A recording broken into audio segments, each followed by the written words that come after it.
Well, everybody, it's good to be with you. Thank you for joining us here at the REC 100 on our church planting conversations. And I'm happy to be joined today by the Reverend Deacon James Allen. And I'm not only happy to serve with him in the Reformed Episcopal Church as a newly ordained deacon, but also to call him my friend. And it's good to be with you, James. So, how are you doing? Doing good. It's so good to be here. Thanks for having me on. I've really enjoyed your other interviews with the other church planners. They've been just fascinating to see how each person sort of breaks in their own personality, their own background, their own experience, their own emphasis within the Anglican tradition. And there's just so much to learn from each other. So I Yeah. appreciate the opportunity. They've been really, really good. Yeah, no, thank you. Yeah, it's like church planning, but God is far too creative to do one plant just like the last plant. And so working through, the various different men and different families, there's some great stories, and God always does some amazing things, through unique things, through unique people. But yeah, I wanted to kind of let everybody get to know you a little bit. So I was hoping that you could just share about, where you're at, where you're serving, a little bit about your family, and then I want to get into the church planting experience that you've experienced. So why don't maybe just give a little introductory to yourself and let everybody get to know who you are. Yeah, my name's Deacon James Allen. I'm at St. Andrew's Reformed Episcopal Church in Glendale, Arizona. My church planner is Dean Stephen Rutt, and he is a professor at Arizona Christian University. He's also a professor at Cranmer Theological House. The church is about almost 6 years old, and we started off planting at Arizona Christian University. Right. And so we sort of launched services for students as an REC church. And previous to that, at their old location, he would sort of have liturgical services that were a bit different, but, would have students come. And like any college, you have people that come for a while, graduate. Yeah. You pour into them, they graduate, go into different things. And so, I've known Father Rutt or Dean Rutt my whole life. Yeah, I grew up in the church, and from the time I was a small child, I remember one of the things I loved the best was having my grandmother take me to churches. When I was about 18 or 19, I left Sweetwater Church and went more into the Reformed tradition. Okay. And so I felt like there was a lot of like catechesis and theology lacking. And so I went through a period in a church that left the Reformed Presbyterian Church of North America. It was a congregational church that held to the Westminster Confession, because the professor there was my philosophy professor. So taking his classes, these were the first classes that the dyslexic ADHD James Allen was ever able to take and get an A in and thrive in. And so they were very difficult classes. He was known as like the hardest professor, and I did well in them. Yeah. And so while I was there, I majored in political science, and I got a degree in religious studies and applied ethics. So it's like ended up combining a lot of classes in religious studies and philosophy into that degree. Right. And so during that time, I worked in politics. Mm-hmm. I also, in college, I worked in a recording studio doing production. And then I ended up in talk radio.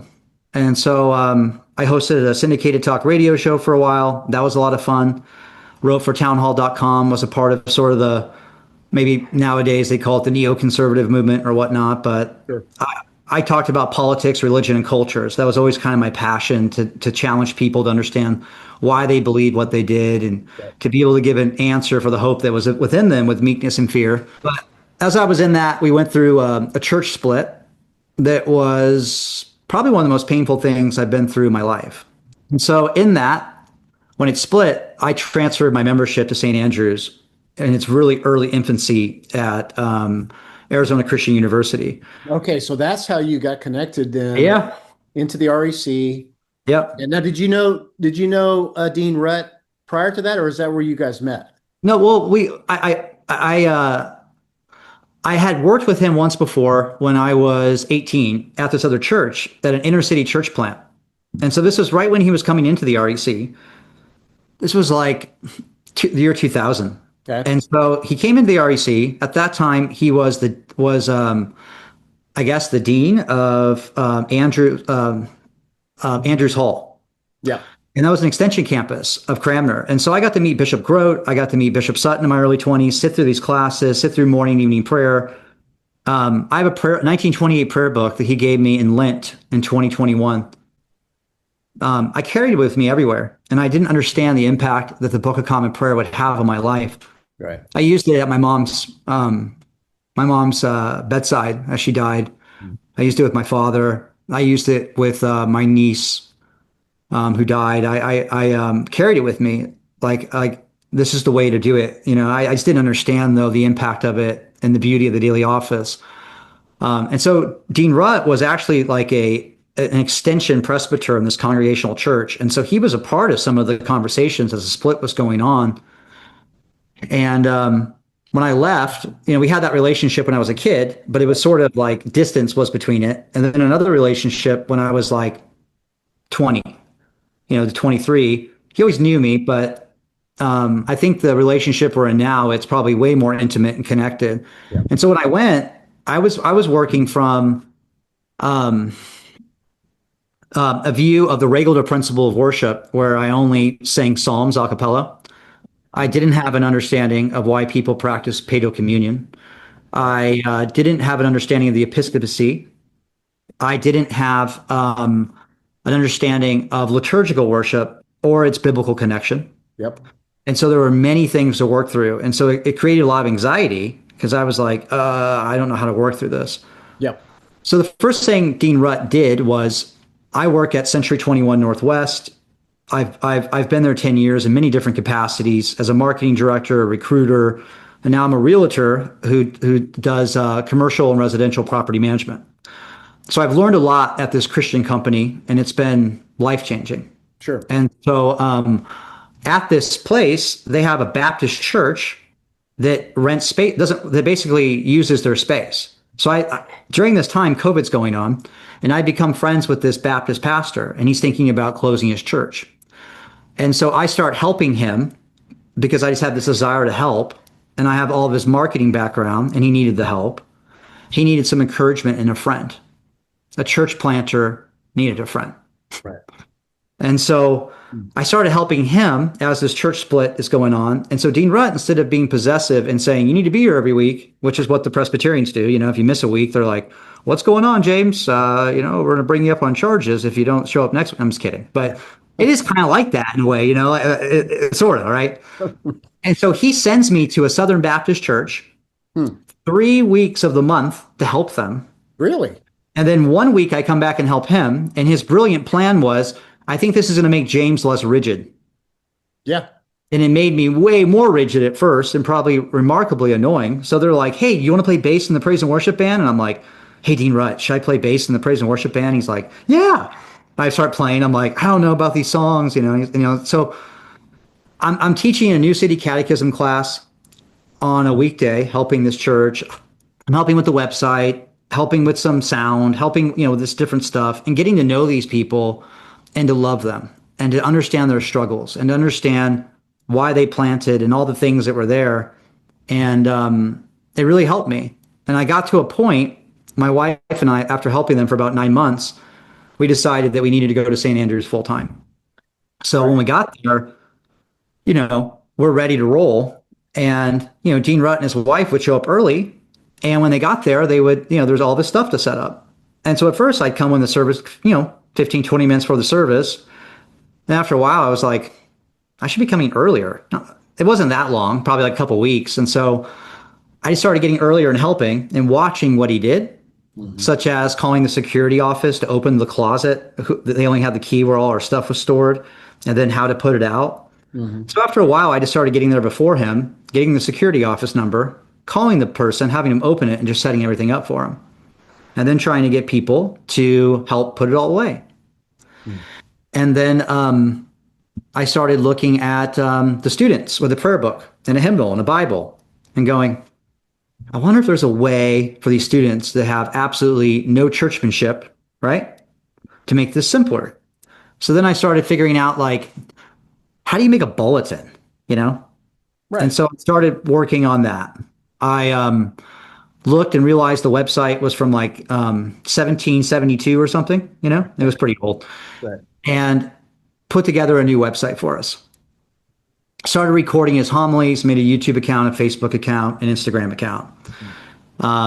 Made an account so I could syndicate his sermons on different platforms. Right.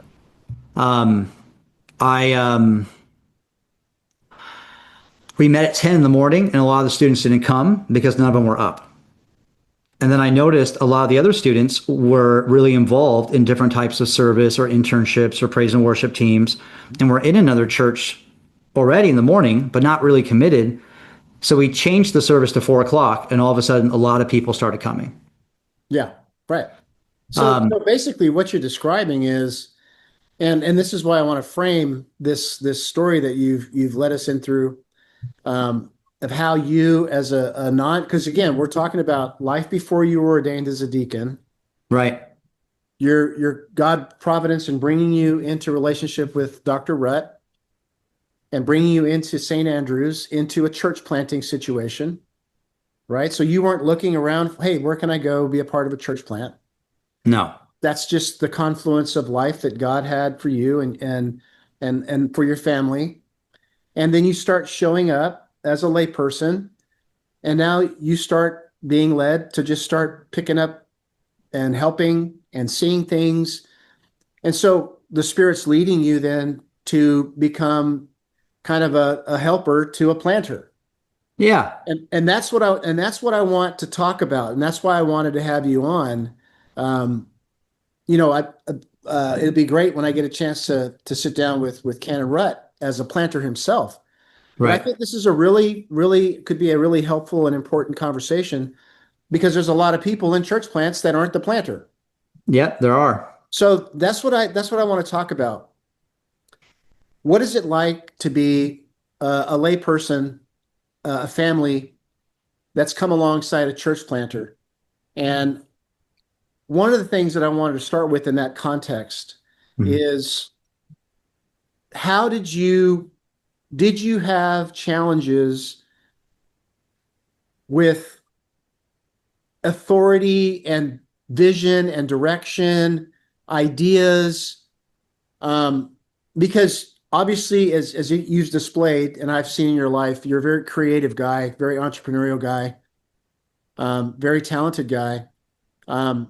And usually church plants attract those kind of people, especially at the beginning.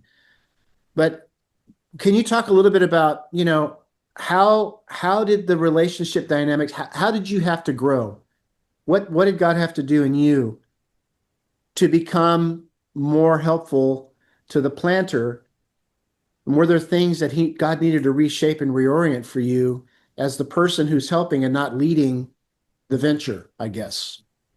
Yeah. I think a lot of those dynamics for me were unique in one way because I had a relationship with Dean Rutt that I've known for a long time. And so he trusted me. I can imagine a situation where someone came into a church plant and they don't know him very well and they want to start doing a lot of those things. Mm-hmm. It could give the impression that person's trying to take over or trying to just shift the vision in their way. Right. And so I had a lot of leeway with that. Because he trusted me, and to be honest, he needed my help. He's a bi-vocational priest, and I think in the beginning of anything, like if you're in a business, or because I've worked in startups, I've always been the sort of person that goes, "Hey, what if we did this better? What if we changed this? What if we tried? Are you okay with this?" And you optimize to a certain level, and everyone's okay with it. I think I've seen this at least in churches and in businesses. Until you start optimizing within their realm, right? Yeah, everything's fine within your purview, but once you start trying to optimize me, that's annoying. It can be. I mean, some leaders, some people have the maturity to actually be able to turn that and make it productive, but a lot of people can feel threatened by that. Yeah, and so I don't think that necessarily has happened. It's happened. It may have happened in other areas of my life, but. Yeah. So that it took a while for that to happen, for me to run into authority issues, which which God did work out in me. Mm-hmm. And so the dynamic change for me was I'm doing all this and it's great. We're getting some energy. We're getting some people coming. Mm-hmm. It's beautiful. I love it. I'm falling in love with the liturgy. We start doing all the creative stuff with social media and content for the website and flyers and inviting people. We start a shared meal after church. People are coming, being a part of it. We start catechesis. I really like it. I'm like, wow, this is great. I enjoy this. This is so cool. He's letting me teach from the ACNA catechism, Right. giving me feedback. And I really like that. Yeah. And so something that hit me was when you're in that position and then the church starts growing, automatically the priest can have less time for you, or the church planner can have less time for you personally. Right. So I ran into that a little bit at first, which at first I was like, this is great. There's more people. There's a greater need. Mm-hmm. But then there was a certain sense of loneliness that started coming in where I was like, man, I used to have more time with the church planner. Now I have less.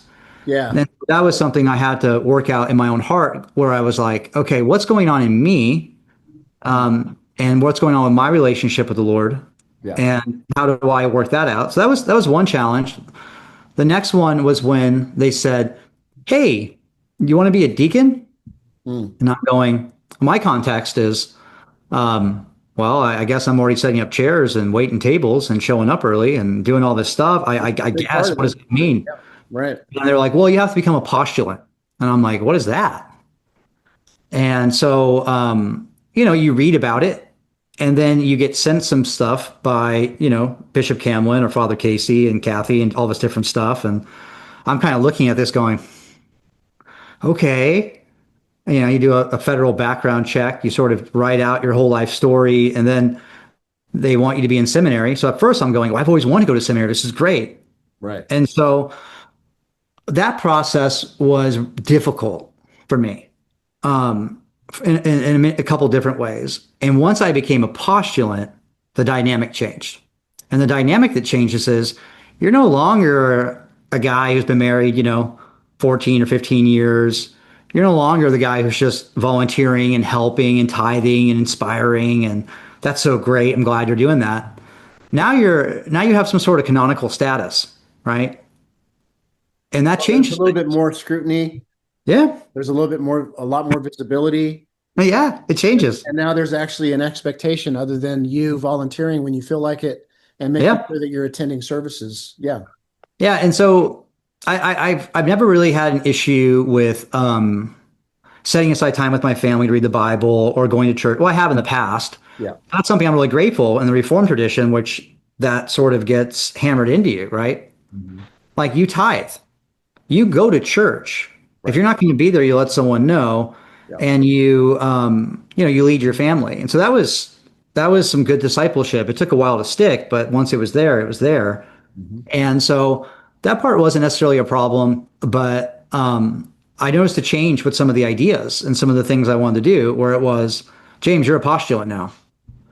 And I'm kind of going, all right, what does that mean? And so I had to navigate that and understand a different level of authority. And so I think different priests look at this in different ways, but the way in which I see it was more like the military in a way, you know.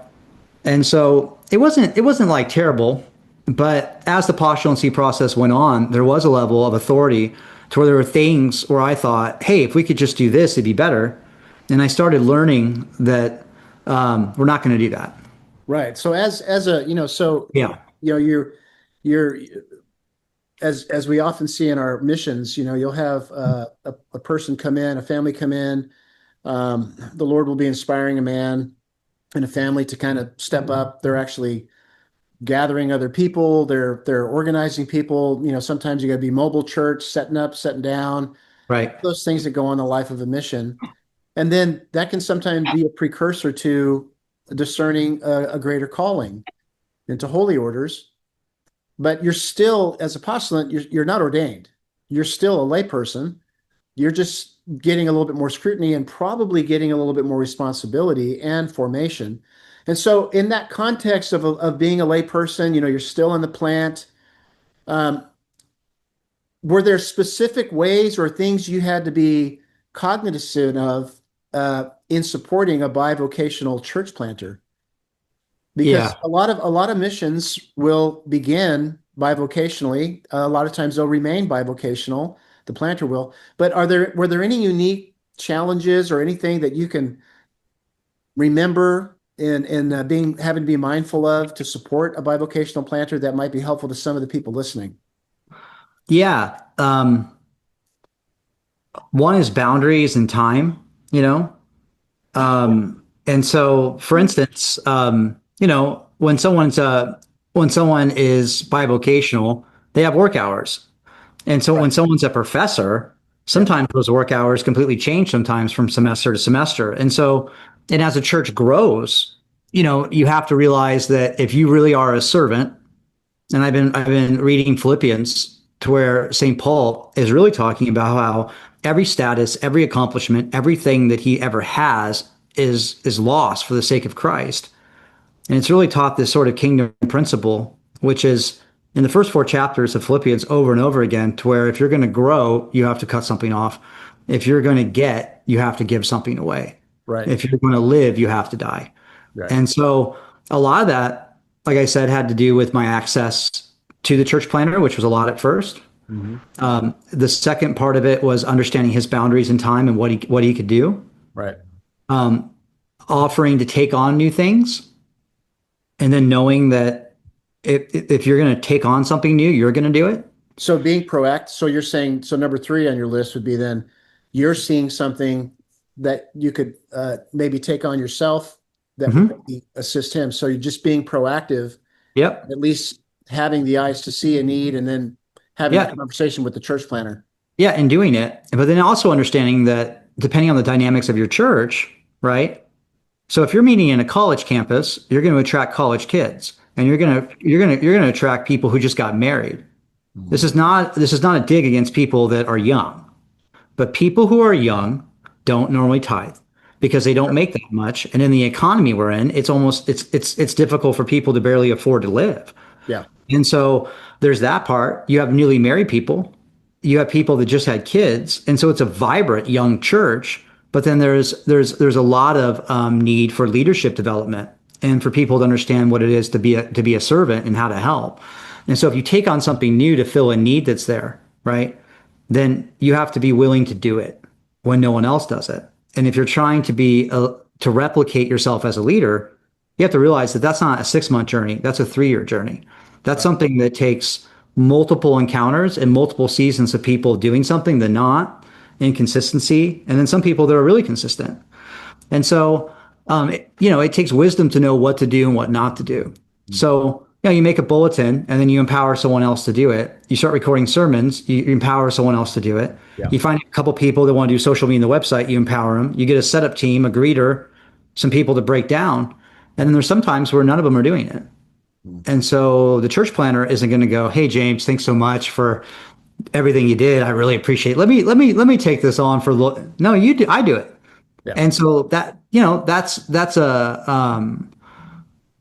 there's a positive and negative to that. And so, like, as a volunteer, if I was sharing any wisdom with someone, it would be, does your church have a vision statement? And does your church have a mission statement?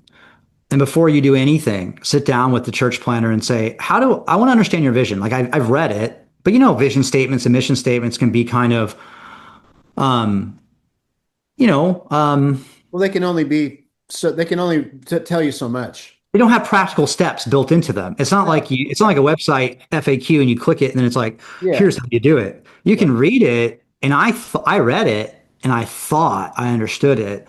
And then I went, this is how we're going to execute this.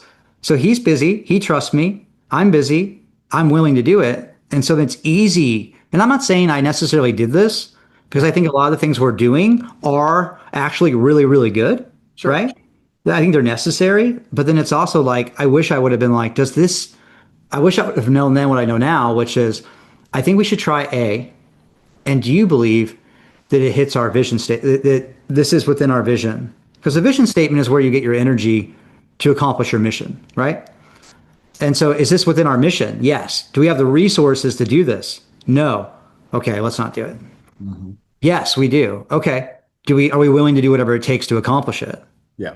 Right. And then it's like, I don't know right now, Right. maybe in a few months. Like, that kind of conversation, I think, is really helpful for anyone that is in that position. So, we started things like the daily office on Zoom, Yeah. and that was really effective. And so we've been doing the daily office on Zoom at 8 a.m. We've been doing morning and evening prayer now for over 3 years. And we started off with morning prayer Monday through Friday, and people started coming. That was great. We threw in evening prayer after a year in Lent and started doing both. In the season of Lent, we added an evening prayer and just kept it. Yeah. We started doing one psalm, and then we started reading through the whole Psalter. We started doing it said, then we started learning how to sing it. Yeah. So that's in the vision, and that's in the mission of teaching people, discipling people to lead, an Anglican way of life. But, you have volunteers that help you. And if the volunteers go away, that's 11 times you meet per week. Right. Right. Right. Right. And that's why, like you said earlier, not only do you have to say, is this within the vision of and the ethos of who we are and what we do? In other words, does it fit coherently into what we're doing? Yeah. And do we have the resources to do it? Then can we sustain it? Yeah. And so the Lord has taught me a lot about grit and that. And so the reason I started morning prayer was because we started with morning prayer. No, I think we started with evening prayer. Mm-hmm. And the reason we did it was because we were already doing family worship at my house using the Book of Common Prayer. So I thought, well, I can turn on my computer while we do it, right? And so a lot of the things that I have done have been an outpouring of things I'm already doing in my own life and my family. Right. But when you open it up to a bunch of other people, now you're obligated.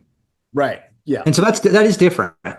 Yeah. And once you bring your idea, whether it's from the business world or in your own family life or your own personal ministry as a churchman, mm-hmm. and you bring that into the realm of the mission and the church plant, it changes it all changes. Yeah, right. Because now it's not just you, it's the church. Mm-hmm. That's and right. There's far greater demands, there's far greater needs, there's far greater the extensiveness of the impact of that and the responsibility of that just like amped way up. Yeah, that's right. And so and that's not a bad thing. And so I hope no one listening to this says that's complaining, but I think it's wise. I'm a pretty high intensity, high energy person. And most of the time people are like, you're going to burn out. And I'm like, okay, cool. And so people keep telling me that. And for sure, I go through some low seasons and then I try to reevaluate and go, okay, what's important, what's not. Like we're coming up into Advent, which is a penitential season, and it's also the new year. And so in my mind, this is a great time to do an inventory of what we're doing, where we're going. As a mission, as a church plant. Yeah. And then to ask myself, do we need to prune? Right?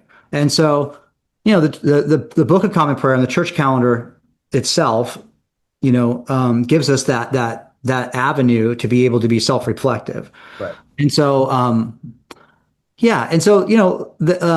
that's something that I would do in terms of trying to support a bi-vocational church planter is to understand, like, how can I do the things that are bothering you? How can I do like even a full-time church planter probably has a list, and you can let me know where you're like, man, here's all that stuff that's been making me feel bad about myself for the past year. I've been trying to get to this and I can't.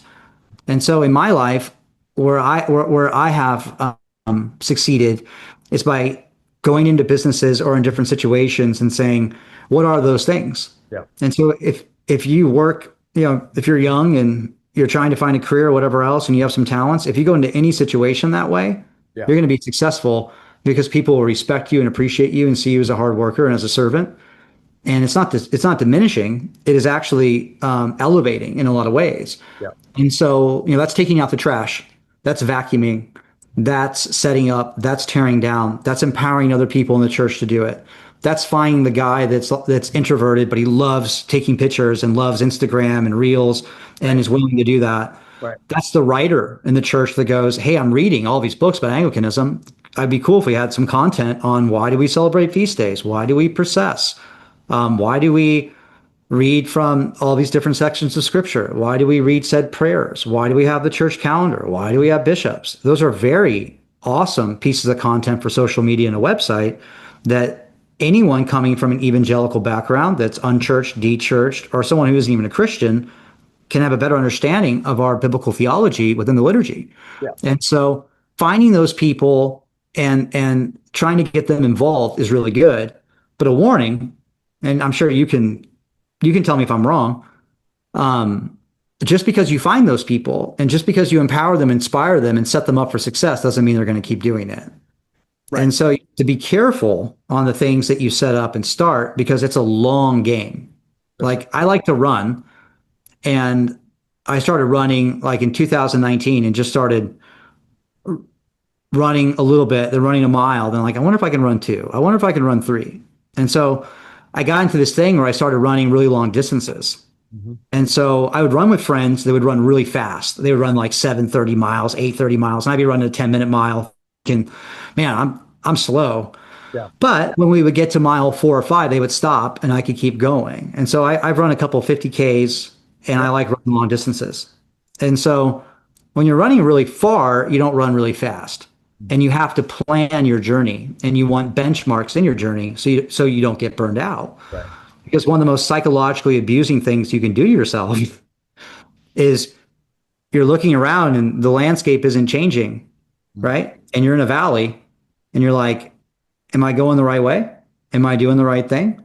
Is this ever going to end? Is this Well, going to get, and not only that, you're not the one leading the trip because that's exactly, you're yep. following a church planter.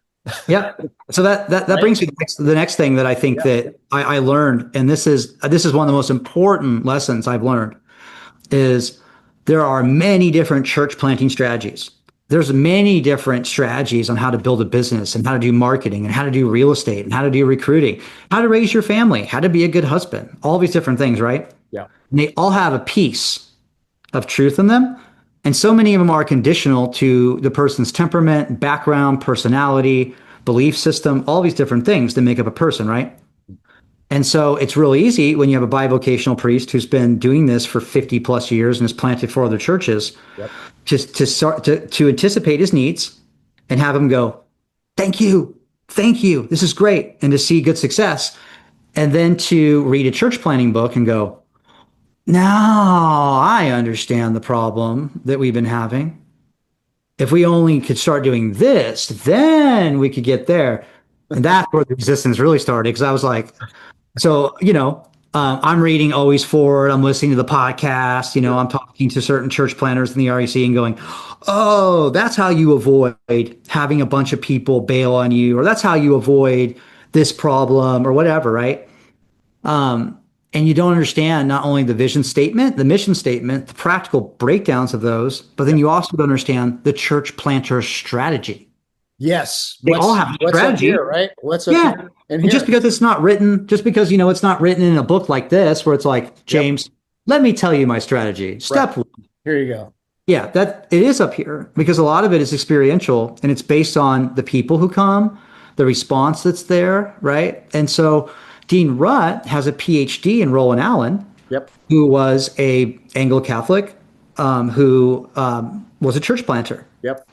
And also had a large evangelical influence that he had to have because he's planting in different countries where they don't have the same structure in place that England and other parts of it did, right? And so Roland Allen's method is to me, it was like a vision statement or a mission statement. There were principles. And when you get principles, you're not getting a how-to plan. You're not getting the cookie cutter, right? You're getting the foundation, you're getting the boundaries. Right. And so, in the scriptures, don't remove the ancient boundary stones of your forefathers. Don't remove a fence until you understand why it's there. Right. That type of thing, I started really learning. And then I started studying Roland Allen as I was also studying the method that Canon Melton used, right? Mm-hmm. And then understanding that I thought you and him had the exact same method. Then I went, wait a minute, they don't. Because I'm looking for the way. There's just one way to do it, but there's not. No, we don't. Yeah. I mean, that's what I said at the beginning of this discussion. Right. God's too creative. I mean, there are principles and there are forms, but when you get down to the tactical, the everyday, the things that happen that I never thought that was going to happen. God's far too creative to redo what he's done in St. Benedict's and Rockwell, what he may do through the next church plant that you and Dean Rutt do. You know what I mean? Yep. So yeah, but anyway, not to cut you off, and so that's why I wanted you to visit with me today because I I don't know if I've ever really heard someone that wasn't a church planter, but in a sense, was helping a church planter. But I mean, you are because every person in a mission, whether they understand it or not, want to embrace it or not, they're a church planter as well. I mean, every Christian is on mission. That's right. And so if you've been drawn to an REC or an ACNA church plant and you're in a similar situation where your family's come alongside a planter as Deacon James and his family did as churchmen when they came into St. Andrews, you're a planter. And you can see that you're going to start thinking like a planter if your heart's given to the mission and you want with all that you are to see a church planted through your little community. You're going to start thinking like a planter, but you're not the planter. Yep, I think that's right. why what you're sharing is so important because we need both. I mean, as a planter, God brought me the Jameses. God brought me people. He brought me highly competent builders, people with capacities and skills that I'll never have. But there's a dynamic that I had to learn. I'm still learning on how do we do this together? Right. How do we not work at odds with one another? And let me just say this before you maybe make a final comment about this. As sanctifying as you've kind of alluded to, it's been for you in this journey of coming alongside a wonderful and competent man like Dean Rutt. Yep. It's as sanctifying for me as a planter. Trust me, to Yeah. learn to actually not hold everything and not think that I can do everything and not push that rock up the hill by myself, but actually turn to a James or turn to a Becky or whoever it might be and say, thank you, God, for these people, because St. Benedict's would not be here if it wasn't for every person that gave numerous amounts of time, talent, and treasure, and still are to this venture. So Yeah. yeah, give us a closing thought. Yeah. I'm very grateful for Dean Rutt, and he's given me tons of opportunities, and it has been very sanctifying. And every church plant's different, and every person that comes in to help is different. And I think everyone goes through a season where you're kind of like, if it wasn't for me doing this, this wouldn't happen. Right. That's Oh, true. that's And it's bad. probably right. I mean, Well, but when it turns when you notice if you're helping someone that it can turn to like frustration, yeah. you need to learn how to communicate your needs, Mm. right? Because it's very easy to get into that flow where you're finding your meaning in the thing. And if you find your meaning in the means and not the end, God will crush that Mm. because he loves you. And that's a hard thing, right? Yeah. And so if you are talented, if you do want to serve, if you do want to help, if you have a lot of effort, I think this can happen to anyone, but I'm fine being transparent. I've felt that way and I've had to work through that. I Yeah. have I have felt frustration with other people not having as much buy-in. And then I've had to stop and go, what's going on in their lives Mm. that it's causing this? And it's caused me to dig deeper and deeper. And leadership to me isn't about doing everything or being the person who's fully delegating everything. It's about trying to find a solution to a problem. And then if that solution doesn't work, taking ownership because you're the leader and saying, okay, let me try a different way. Let me try a different way. Let me try a different way. Let me try a different way. Yeah. And you keep trying until you hit something else and then you dig a different way. It's like mining. Yeah. So, what I've learned is like church planting, it's like you go in, you get the perfect process, you get, certified through the ACNA, and then you hit the buttons on the airplane. You're like, oh, this is great. And it's flying itself. Or what I think is better, it's more like a helicopter. You turn a little bit this way and the gauges flip. And so if you're not constantly watching those gauges, you're going to crash. And so every church needs a church planter and every church needs volunteers and people that can pick these things up. And so, Roland Allen really focused on training local leaders and empowering them early, That's right? Indigenous church planting. Yeah. Yep. Allowing leadership to emerge organically. Yep. Wow. that takes a lot of faith and patience because it's easy to be manipulative or to force things on people.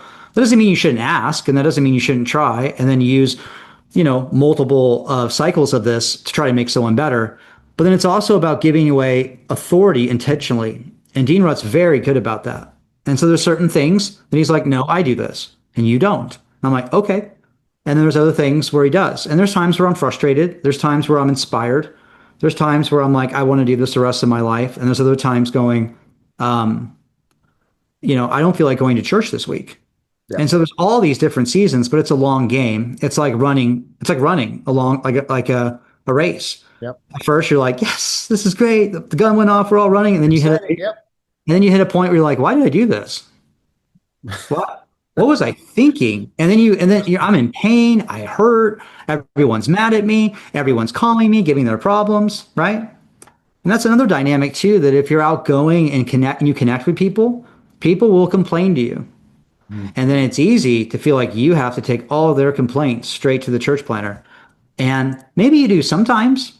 Yeah. But if you're leading people biblically, what you're trying to get them to do is see their sin and to see the goodness of God in situations and to have them take responsibility where they can and to accept the rest of it and to keep moving on. Yeah. And so, it's stressful, it's painful, it's beautiful. It's the most important thing I've ever done, outside of being married and being a father. And the greatest benefit I have is that my wife is totally bought in, and so is my daughter. Yeah. And so, You have a beautiful family. thank you. Yeah. And so, like all that's been great. And I can't emphasize enough how the Anglican rule of life has changed me and molded me and created. I hear evangelicals when I was growing up say a lot, it's all about relationship. It's all about relationship. And that became an empty word for me. Mm-hmm. And while I know there's people in evangelical or non-denominational churches who say that and had a better spiritual connection with God than I ever did, I feel like Anglicanism has given that to me. It is about a relationship. It is about presence. Yeah. And it is about learning how to be in the presence of God. And the Book of Common Prayer has done that for me. The church calendar has done that for me. The setup of the lectionary has done that for me. Yeah. The weekly Eucharist has done that for me. And then taking my private devotion and then wrapping it around the beauty and the essence that's in the Book of Common Prayer has done that. And so, it's a long game. I wish the church was bigger. I wish that we were at this stage. I wish we were at that level. And then God, in His providence, says, no, or yes, or whatever. And I have to realize that there's a part of me that's still being sanctified as a servant, and that I have to realize it's not about me at all. It has nothing whatsoever to do with me or what I want. It has to do with serving the one true King, Jesus Christ, who is ruling and reigning at the right hand of God and the hearts of His people. Yeah. And so, sometimes that looks like, someone saying, "Hey, James, I really appreciate it. You really helped me with this." And I'm like, "Oh, it's good," because it's like I like someone giving me feedback like that. Yeah. And other times it's, I'm driving to a real estate appointment and someone wants to talk an hour about why they're mad about the church, or they're upset about this, or they're going to go somewhere else, or they don't think, whatever it is. And so there's a lot of heartache with that too. And I've learned not to bring that to the planter, but to pray and then ask myself, what's actually important here? And then to set up a meeting where I can go through multiple things instead of bothering, sort of texting or interrupting that flow. Yeah. So there's a dynamic in every church plant, leaders, replicating leaders, and trying to learn how to be a better leader yourself by taking responsibility for your own sin and where you actually are, and submitting to Anglican authority. Are beautifully sanctifying things. Yeah. So, that's well put. I think that's a good conclusion to our conversation. And then at the end of the day, whether planter or layperson, it is about the church. It is about Christ being glorified. It's not about what we're trying to accomplish individually first, even though that is not unimportant. And so we kind of have to come at this thing with humility, and we have to come at it with servitude and for the glory of Christ. But that's not just planter, that's layperson, and it's not just layperson, it's planter. Yep. And I think that's a good word. Well, let me ask you to tell folks real quick about your media company and how you're helping churches, specifically in the REC, on some of the website and other media developments that you do. I want to make sure and give the website so people that are wanting to maybe learn a bit more further about your media company, they can get to you. Yeah. And so this is a ministry, and the ministry is to help church planters and church revitalizers. And what's it called? Garden City Media. Garden City Media. Yep. Yeah. And so it's a few Christians that have marketing talents, and really what we're trying to do is take that list that the church planter has that they feel guilty about, or they're like, man, I wish I could do all this. And they're so busy, right, with people and the relationship part of it, and to help them put together a good website, make sure they have Facebook, YouTube, Instagram set up. They understand a social media posting strategy because they're the ones that do Google it. ads, whatever. Yeah. The Google grant for nonprofits, Yep. setting up events for Advent and lessons and carols and Easter and Monday, Thursday, and Good Friday and those things, and being able to run some Facebook ads. And so part of what we try to do, we offer, website development, website design. We offer monthly hosting. We offer some local SEO, some on-page SEO, and some consulting. We've set up the Church of the Holy Communion's new website on Subsplash, and we're able to design the app within Subsplash for them. So Yep. that was good. But a lot of what we're doing is really smaller one-offs, helping different churches in the REC. We started off wanting to help churches in the greater Reformed communion because a lot of times those churches are neglected and they have really old websites. Mm-hmm. And so we're able to step in and help them with that. And thankfully, I have a couple people that are really talented in the design and development part of it that can do that. And so I manage the relationship part. And then when people want additional consulting or help from a SEO standpoint, or getting some of those nonprofit free services going, I can help with that. Yeah. And so we've helped quite a few churches in the REC, some in the continuing churches. We've tried to reach out to some, conservative Lutheran churches and Presbyterian churches, but the main growth has been within the Anglican communion, and it's been great. Not everyone that works on the team is Anglican, but it's beautiful because they're able to see really just one of the comments that I had was, I feel like every time we help a church planter, it's like I meet a new pastor. And I'm like, what do you mean? And they're like, they're just so pastoral. And I'm like, right. I'm like, you mean like as you get to know them, you get another pastor? And they're like, yeah. And so that's been a real benefit for me. Like I've just created so many more friends. Mm-hmm. And it's probably a terrible business model to want to help churches because a lot of them don't have a lot of money, but it's a lot of fun. Yeah. It's within our purpose. And it's also something that I think is worth doing because Anglicanism is beautiful. And the first thing people see is their website, their social media presence.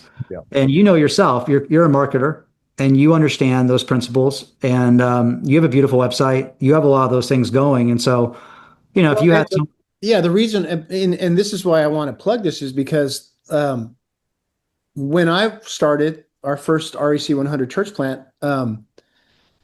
I couldn't find people that with the competencies and creativity as your team has that understood what I was talking about. Yeah. They may have known church, but they didn't know what an historical, liturgical, Reformed Catholic Anglican was. Right. Which meant they didn't have the same aesthetic.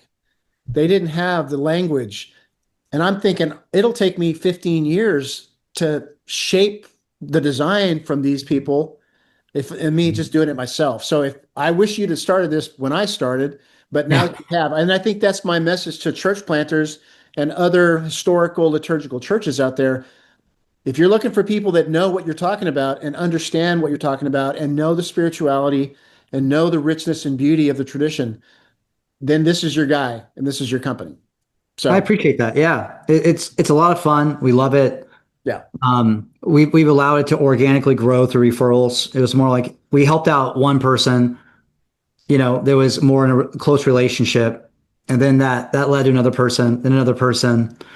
And so it just sort of organically happened, and it's been organically growing, and God has been gracious to us. And I appreciate your support, Bishop Grote's support, Bishop Sutton, Bishop Camlin. There's Father Wyatt, lots of people that have just been really pivotal in helping us with this. Yeah. And so it's one of those things when you start doing it, and I think this is another kingdom principle, you enjoy it, you love it, and while it's hard work, it's easy. Yeah. It's easy to do. And everyone we've worked with has been easy. And part of our goal is to take the stress off the church planter and get it going. And then as leaders come in, tell them, tell me when you get that guy who can do that for you, and then we'll stop doing it. And they're like, what? Well, we Yeah. want to do you. And I'm That's like, right. well, That's the other thing. we'll work ourselves out of a job Yeah. because we're really just trying to make this better because we believe that I believe Anglicanism is the best way to be a Christian, right? I agree. Yeah. Well, So yeah, and there's a good plug there. So thank I you. want to thank you for your time, your friendship, and I want to encourage you if you're interested to learn more about St. Andrews in Peoria in Arizona, find them online. You can get a hold of Dr. Dean Rutt. You can get a hold of Deacon James there if you're in the area and are wanting to learn more about the church or more about Anglicanism. These guys are not hard to find, and they'll give you the time that's necessary to help you understand and bring you into friendship. And if you're also interested in knowing more about the REC 100, the Church Planting Initiative of the Reformed Episcopal Church, you can find us online at REC 100. Just Google that and you'll come across our website. And you can reach out to us through the website, contact us if you want to talk to me in particular about any church planting opportunities or initiatives or needs in the Diocese of Mid-America. I'm more than happy to help you. So until the next time, thank you, Deacon, and we'll see all of you on the next church planting conversation with the REC 100. God bless.